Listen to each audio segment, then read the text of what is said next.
the story for you so you can do some other things. For as long as people have gathered together to share food or a warm fire, they have also gathered to share stories.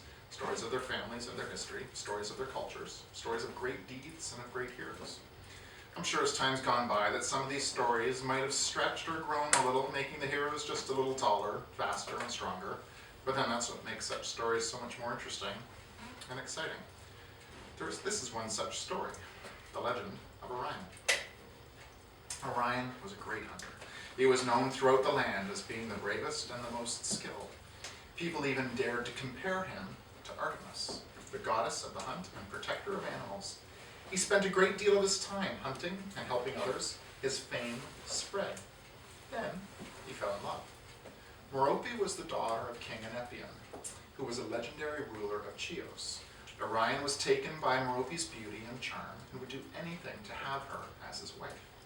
Unfortunately, King Enepion was distrustful of Orion, so he set tasks for him to earn the hand of his daughter.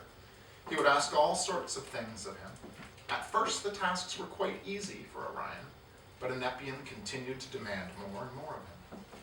To Orion, it seemed there would be no end to these tasks of King Enepion's.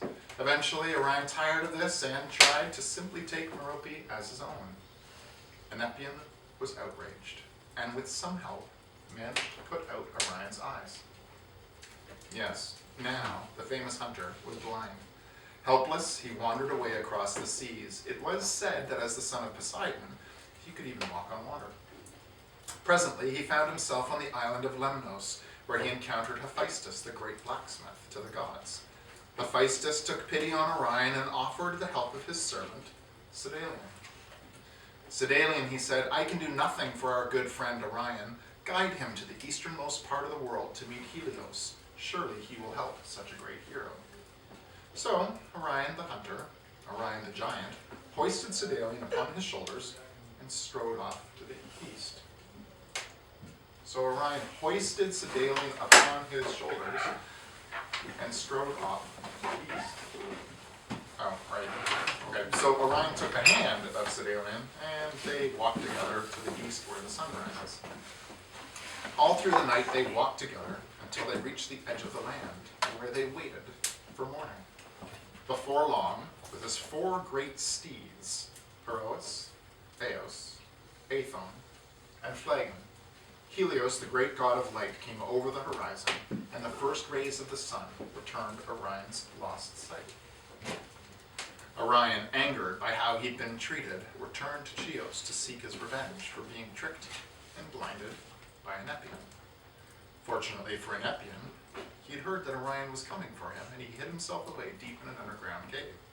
Orion eventually gave up his search and his desire for revenge and returned to his native Crete. Now, as with many heroes of days gone by, often their greatness was also the cause of their defeat or even their death. For our poor hero Orion, this was no different. But so few accounts have survived the thousands of years since the story was first told that we aren't sure quite what happened to him. There are more than a few accounts of his fate. Tonight I'll tell you one of the stories of his fall, but ask around.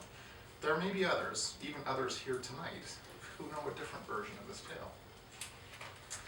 So Orion, back on the island of his youth, returned to his life of pleasure. His fame, of course, only continued to grow. Stories of his hunting were known far and wide.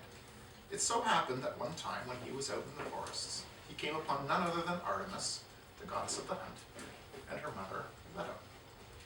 Not knowing who they were, but taken by Artemis's beauty, Orion boasted of his skill. They challenged him to prove that he was as great as he claimed, and in no time, he was bringing back the furs and hides of animals of all sorts. Artemis herself was impressed with the skill of Orion. But one time as he returned from his latest hunting expedition, Orion boasted that he was such a great hunter that he could kill all of the animals of the earth. Remember that while it was true that Artemis was the goddess of the hunt, she was also the protector of animals. She understood the balance of nature, and she was deeply saddened by Orion's remark. In fact, the earth itself was so distraught over this threat to her beauty that she shuddered.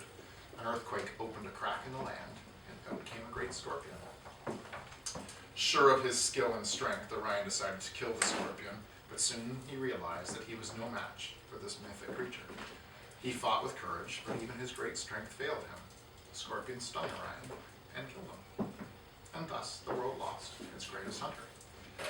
Artemis, though saddened by the loss of such a great hero, asked Zeus that Orion be placed among the stars, where to this day he is by far the most recognized constellation.